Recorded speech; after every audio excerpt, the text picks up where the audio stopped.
Right now, the Trump administration is writing up letters that it's sending to nations around the world advising them of any increase. This was President Trump and his Commerce Secretary Howard Lutnick just 15 minutes ago. Tariffs are going to be the tariffs. I think we'll have most countries done by July 9th, yeah. Either a letter or a deal. But they go into effect on August 1st. The tariffs go into effect August 1st, but the president is setting the rates and the deals right now. So the rates will be set this week and then they'll come into effect in August. But has Australia reportedly been told we aren't getting a letter? Joining us live is the Assistant Foreign Minister Matt Thistlethwaite and the Liberal Senator Maria Kovacic.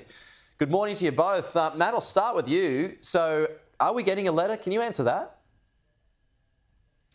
Well, we don't know yet. That'll all be announced this week, Pete. And obviously, Australia is opposed to the reciprocal tariffs that have been foreshadowed for our nation. There's been a pause on them. That pause ends this week. We've said that that's not the actions of a friend. We're negotiating to try and have those tariffs removed, but our expectation is that the tariff will remain. Australia's fared better than any other nation in the world. I think it's important to add that. There's no nation that's done better than Australia. We've got the minimum level at 10%. We're hopeful that that will be removed. We've been negotiating to have that removed because we've had a trade surplus traditionally with the United States, so it doesn't make sense. And ultimately, it's American consumers that'll pay more for Australian goods, so it doesn't make sense. No one wins from this. There is a line in, I think it's in the Australian today, though, that says that our government had been told for some time that we just won't be getting a letter. The presumption there is that we'll just boomerang, using Besant's words this morning, back to the 10% baseline. So can you at least confirm that, no, we're not getting a letter? That seems to be the advice that the government's saying. Yeah, that's the expectation that we have.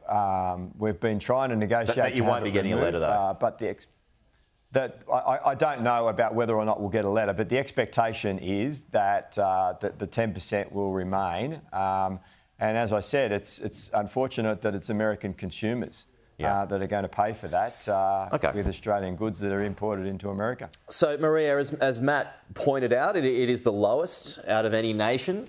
So is that something to be pleased about? Well, the problem we have is we just don't know. We don't know what we're getting. We don't know because the Prime Minister hasn't had the requisite conversations with the US President. And that's a big problem. To assume that we're just going to get the 10%, to assume that we're just going to, proceed that way and not get a letter is not good enough. But, the reality is, as Matt has pointed out, the government actually doesn't know because those conversations haven't been had. The opposition has been encouraging the government, supporting the government to actually have constructive conversations with the United States President. And for some reason, in some 245 days since his election, there has been no conversation between Anthony Albanese and President Trump. But if we only get the 10%, which is the lowest out of any nation, Maria, isn't that an indication that things aren't too bad, if that's the case, if we're the lowest out of any nation? I think it's an indication that that's where the existing relationship has stepped in and ensured that we're protected from any higher tariffs. But don't for a moment assume that it's based on any effort from this government, because it's clear, it's obvious, everybody can see that relationship, there is something wrong with it.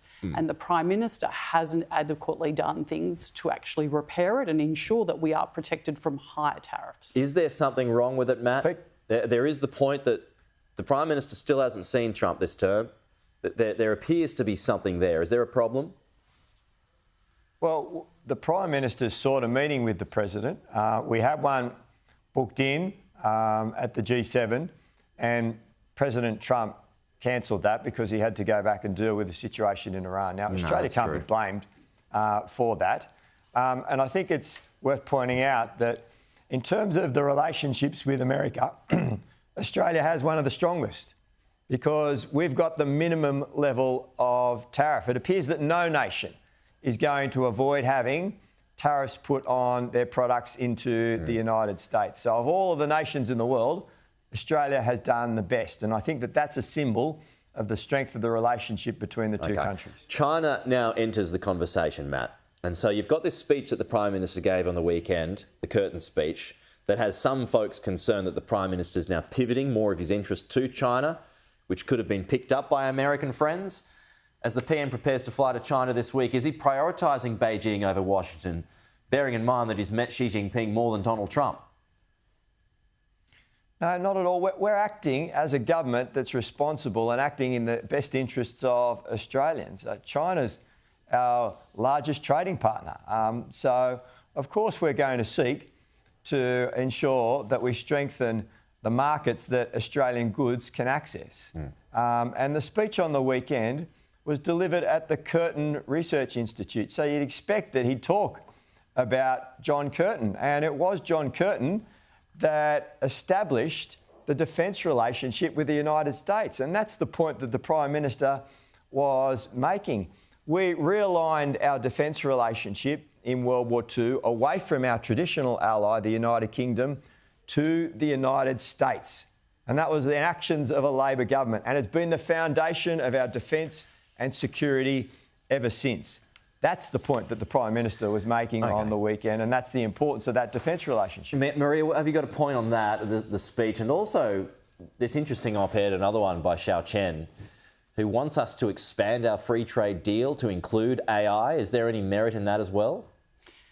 The thing that I'll say in relation to the Prime Minister's speech and, the connection to, what Curtin did historically is Australia's friendship with the US and our strategic alliance with the US has transcended leaders both here and in the US, Prime Ministers, presidents, and it's transcended party politics. The problem and the concern that we have is that there seems to be a disconnect at the moment, and I'm not sure that the contents of that speech were well timed or well considered. I can understand why there's concern in relation to that, almost in saying, well, it doesn't really matter if you're not our good friend anymore because we've got another good friend over here.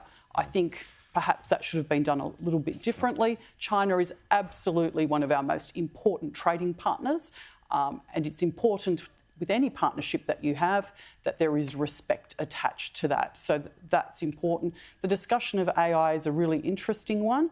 Like all elements of our trade agreements, we have to look at it in the context of what benefits we derive from it versus, what we're giving away.